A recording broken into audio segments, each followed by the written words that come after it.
बहुत समय पहले की बात है। एक राज्य में एक बुद्धिमान राजा शासन करता था। राजा न्यायप्रिय और दयालु था, लेकिन वह अक्सर अपने वजीर से सलाह लिया करता था, क्योंकि वजीर बेहद चतुर और दूरदर्शी था। एक दिन राजा ने वजीर से कहा, मैं ये जानना चाहता हूँ कि कौन मेरा सबसे बड़ा मित्र है और कौन सबसे बड़ा शत्रु। लेकिन मैं किसी पर सीधे आरोप नहीं लगाना चाहता। क्या तुम मुझे ये पता लगाने का कोई तरीका बता सकते हो? वजीर मुस्कुराया और कहा, महाराज, इसका हल तो सरल है। आप बस ये घोषणा कर दीजिए कि आपने अपना खजाना खो दिया है और वह बहुत गुप्त तरीके से रखा गया था। फिर देखिए कौन आपके साथ खड़ा रहता है और कौन आपको दोष देने लगता है। राजा ने वजीर की सलाह मानकर पूरे राज्य में ये घोषणा कर दी कि खजाना चोरी हो गया है। ये सुनते ही दरबार के कई दरबारी राजा को दोष देने लगे। उन्होंने कहा कि राजा ने खजाने की सुरक्षा में लापरवाही बरती। लेकिन वहीं कुछ लोग राजा के समर्थन में खड़े हो गए और बोले, महाराज, हम आपका खजाना खोजने में मदद करेंगे। हमें आपके नेतृत्व पर पूरा भरोसा है। राजा ने ध्यान दिया कि कौन उनके साथ खड़ा है और कौन पीठ पीछे उनकी आलोचना कर रहा है। कुछ ही दिनों में वजीर ने चतुराई से खजाने को ढूंढ निकाला और उसे राजा के सामने प्रस्तुत कर दिया।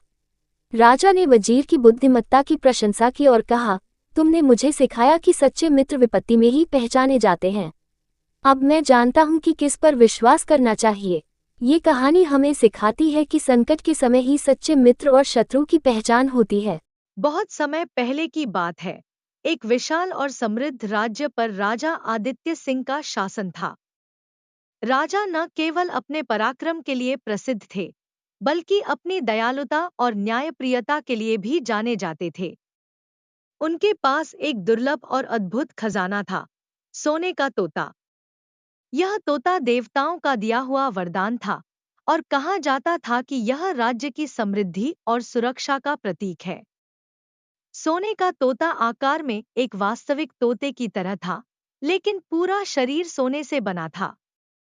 उसकी आंखों में दो बेशकीमती माणिक जड़े हुए थे, जो रात में भी चमकते थे।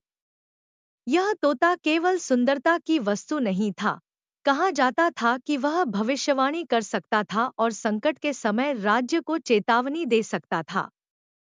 हर सुबह राजा आदित्य सिंह महल के मुख्य कक्ष में तोते के पास जाते और उसकी ओर देखकर प्रार्थना करते। राज्य के लोग तोते को आदर से देखते थे और मानते थे कि जब तक यह तोता उनके राजा के पास है, राज्य पर कोई आपदा नहीं आएगी। राजा के पड़ोस में एक छोटा लेकिन लालची राज्य था। वहां का राजा विक्रम सोने के तोते के बारे में सुनकर ईर्ष्या से भर गया। उसने तोते को हासिल करने की योजना बनाई। विक्रम ने सोचा कि अगर वह तोते को चुरा लेता है, तो उसका राज्य भी समृद्ध हो जाएगा। एक रात, जब पूरा महल गहरी नींद में था, विक्रम ने अपने सबसे कुशल चोरों को भेजा। उन्होंने महल के पहरेदारों को चकमा देकर तोते को चुरा लिया। सुबह जब राजा आदित्य सिंह ने देखा कि तोता गायब है, तो उनका दिल टूट गया। पूरे राज्य में शोक छा गया। सोने का तोता गायब होने के कुछ ही दिनों में राज्य में समस्याएं शुरू हो गईं। फसलें सूखने लगी, व्यापार ठप हो गया और लोग बीमार पड़ने लगे। ऐसा लगने लगा जैसे राज्य का भाग्य ही बदल गया हो। राजा ने अपने मंत्रियों और सैनिकों को तोते की तलाश में भेजा, लेकिन कोई सफलता नहीं मिली। राजा आदित्य सिंह ने फैसला किया कि वह खुद तोते को खोजने जाएंगे। उन्होंने साधारण किसान का वेश धारण किया और तोते की तलाश में निकल पड़े।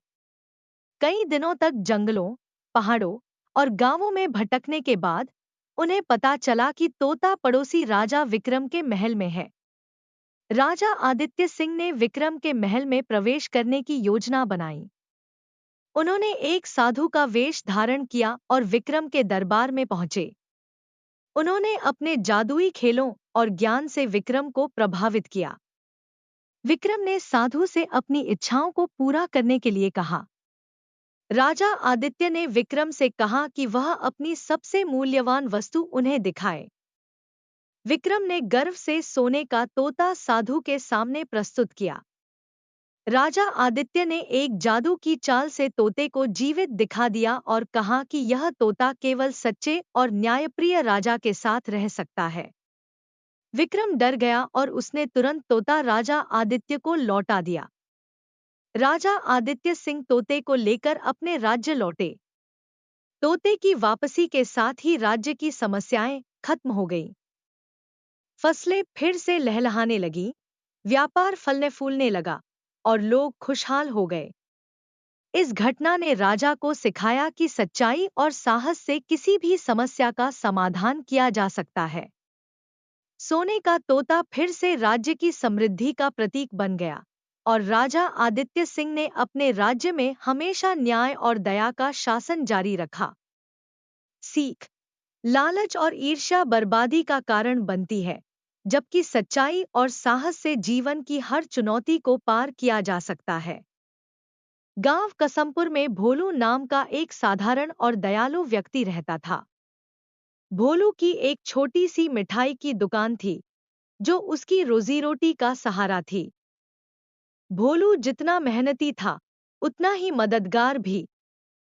किसी की मदद के लिए वह हमेशा तैयार रहता। एक दिन भोलू अपनी दुकान पर गुलाब जामुन बना रहा था। तभी एक बूढ़ा आदमी थकाहारा दुकान के पास आया। बूढ़ा बोला, भैया, 2 दिन से कुछ नहीं खाया। अगर थोड़ी मिठाई मिल जाए तो बड़ी मेहरबानी होगी। भोलू मुस्कुराया और बोला, बाबा, मिठाई तो क्या, आज खाना भी खिलाऊंगा। उसने बूढ़े को बैठाकर खाना खिलाया और मिठाई भी दी। बूढ़ा आशीर्वाद देकर चला गया, लेकिन जाते जाते उसने कहा, भोलू, तेरी यह मदद तुझे बहुत बड़ी खुशखबरी देगी।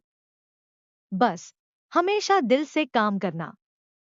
भोलू ने इस बात पर ज्यादा ध्यान नहीं दिया और अपने काम में लग गया। कुछ दिन बाद एक अमीर व्यापारी अपने गाड़ीवान के साथ गांव से गुजर रहा था। अचानक गाड़ी का पहिया कीचड़ में फंस गया। आसपास मदद के लिए कोई नहीं था। व्यापारी चिल्लाने लगा, कोई है? मदद करो। भोलू, जो दुकान से दूर खेत में काम कर रहा था, आवाज सुनते ही दौड़ पड़ा। उसने गाड़ी को धक्का देकर बाहर निकाला। व्यापारी ने पूछा, तुम्हारा नाम क्या है? भोलू ने विनम्रता से कहा, मेरा नाम भोलू है। यह मेरा फर्ज था। व्यापारी खुश हुआ और बोला, अगर कभी शहर आओ तो मेरी दुकान पर जरूर आना। तुम्हारे लिए कुछ खास करूंगा। भोलू ने हंसकर कहा, मैं कहाँ शहर जाऊंगा, लेकिन अगर जरूरत पड़ी तो याद रखूंगा। कुछ हफ्ते बाद भोलू की दुकान में अचानक आग लग गई। सारी मिठाई और सामान जल गया। भोलू के पास कुछ भी नहीं बचा। वह निराश होकर बैठ गया। तभी उसे उस व्यापारी की बात याद आई। उसने सोचा, चलो शहर जाकर उससे मिलते हैं। भोलू शहर पहुंचा और व्यापारी की दुकान ढूंढ ली। व्यापारी ने उसे देखते ही गले लगा लिया और पूछा, भोलू, कैसे आना हुआ? भोलू ने अपनी परेशानी बताई। व्यापारी ने कहा, तुमने मेरी मदद की थी, अब मैं तुम्हारी मदद करूंगा। तुम यहाँ रहो, मैं तुम्हारे लिए एक बड़ी मिठाई की दुकान खोल देता हूँ। कुछ ही दिनों में भोलू की मिठाई की दुकान शहर की सबसे बड़ी दुकान बन गई। उसके गुलाब जामुन की इतनी मांग हुई कि लोग दूर दूर से आने लगे। एक दिन वही बूढ़ा आदमी फिर से दुकान पर आया। भोलू उसे पहचान गया और बोला, बाबा, यह सब आपके आशीर्वाद से हुआ है। आज आप जो चाहें मुझसे ले सकते हैं। बूढ़ा हंसकर बोला, भोलू, तूने कभी मदद का हिसाब नहीं रखा, इसलिए भगवान ने तुझे इतना दिया। बस ऐसे ही दूसरों की मदद करता रह, यही असली मिठास है। भोलू ने उस दिन से यह संकल्प लिया कि वह हर जरूरतमंद की मदद करेगा। शिक्षा: यह कहानी हमें सिखाती है कि दूसरों की मदद करने से न केवल उनका भला होता है, बल्कि हमारे जीवन में भी खुशियां और सफलता लौट कर आती हैं। भोलू की तरह अगर हम दिल से मदद करें तो जीवन हमें आश्चर्यजनक तरीके से पुरस्कृत करता है। हर किसी को मिठाई न सही, लेकिन समय और सहानुभूति जरूर दीजिए। आकाश एक छोटे से पहाड़ी गांव का लड़का था। गांव दूर दराज था, जहां न तो पक्की सड़कें थी और न ही कोई बड़ा स्कूल। आकाश के पिता लकड़ी का काम करते थे और दिन भर जंगल में मेहनत करते। उसकी मां घर संभालने के साथ साथ खेतों में भी काम करती थी। आकाश का सपना था कि वह इंजीनियर बने और अपने गांव को एक बेहतर जगह बनाए। गांव के पास केवल एक प्राथमिक स्कूल था, जहां 5वीं कक्षा तक ही पढ़ाई होती थी। आकाश पढ़ाई में बहुत होशियार था, लेकिन स्कूल खत्म होने के बाद उसे आगे की पढ़ाई के लिए शहर जाना पड़ता। उसके पिता के पास इतने पैसे नहीं थे कि वह उसे शहर भेज सकें। लेकिन आकाश ने हार नहीं मानी। उसने एक दिन अपने पिता से कहा, पिताजी, मैं पढ़ाई करना चाहता हूँ। आप मुझे शहर भेज दीजिए, मैं वहां मेहनत करूंगा। पिता को बेटे की लगन पर विश्वास था, लेकिन पैसे की कमी सबसे बड़ी चुनौती थी। गांव के बुजुर्गों और दोस्तों की मदद से किसी तरह आकाश का दाखिला शहर के एक सरकारी स्कूल में हुआ। शहर आकाश के लिए बिल्कुल नया था। वहां के बच्चे अमीर घरों से थे और उनके पास महंगी किताबें, अच्छे कपड़े और आधुनिक सुविधाएं थीं। आकाश के पास पुराने कपड़े और एक फटा हुआ बैग था, लेकिन उसने खुद को कमजोर महसूस करने की बजाय मेहनत करने की ठानी।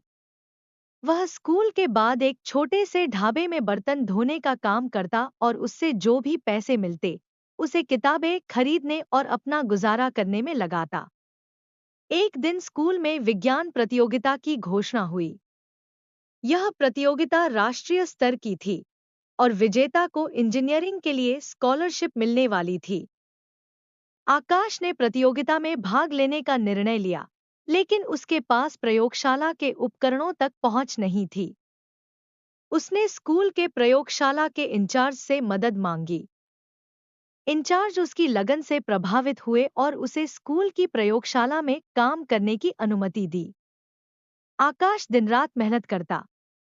उसने किताबों से पढ़कर और खुद से प्रयोग करके एक ऐसा मॉडल तैयार किया जो सौर ऊर्जा से बिजली बनाता था। प्रतियोगिता का दिन आया। आकाश ने अपनी पूरी मेहनत और आत्मविश्वास के साथ अपना प्रोजेक्ट प्रस्तुत किया। सभी जज उसकी प्रतिभा से प्रभावित हुए। आकाश ने प्रतियोगिता जीत ली और उसे स्कॉलरशिप मिली। अब आकाश के लिए इंजीनियरिंग की पढ़ाई का रास्ता खुल गया। वह एक बड़े कॉलेज में दाखिल हुआ, लेकिन वहां का माहौल और भी चुनौतीपूर्ण था। पढ़ाई कठिन थी और छात्र कई आधुनिक उपकरणों का इस्तेमाल करते थे। आकाश ने खुद को इन सबके बीच कमजोर नहीं पड़ने दिया। उसने लाइब्रेरी में घंटों बिताए, ऑनलाइन वीडियो देखे और अपने सीनियर्स से मदद ली। कॉलेज की पढ़ाई के दौरान आकाश ने महसूस किया कि उसके गांव में अभी भी बिजली और पानी की समस्या है। उसने सोचा कि जब वह पढ़ाई पूरी करेगा, तो सबसे पहले अपने गांव की स्थिति सुधारेगा। पढ़ाई के आखिरी साल में उसने ग्रामीण क्षेत्रों के लिए सस्ती ऊर्जा प्रणाली पर एक प्रोजेक्ट बनाया। इस प्रोजेक्ट ने उसे राष्ट्रीय स्तर पर पहचान दिलाई। एक बड़ी कंपनी ने उसका प्रोजेक्ट खरीदा और उसे नौकरी का ऑफर भी दिया। आकाश ने नौकरी से जो पहली कमाई की, उससे अपने गांव में बिजली और पानी की सुविधा शुरू की। उसने अपने माता-पिता के लिए एक पक्का घर बनाया और गांव के बच्चों के लिए एक स्कूल भी शुरू किया। आकाश का सपना सच हो चुका था। अब वह सिर्फ अपने परिवार का ही नहीं, बल्कि पूरे गांव का आदर्श बन चुका था। आकाश की कहानी हमें सिखाती है कि अगर हमारे पास मेहनत, लगन और आत्मविश्वास है, तो कोई भी बाधा हमारे सपनों को पूरा करने से नहीं रोक सकती। परिस्थितियां चाहे कितनी भी कठिन क्यों न हो, जो लोग अपने सपनों को सच करने के लिए जी जान लगा देते हैं, वे एक दिन सफलता की ऊंचाइयों को छूते हैं।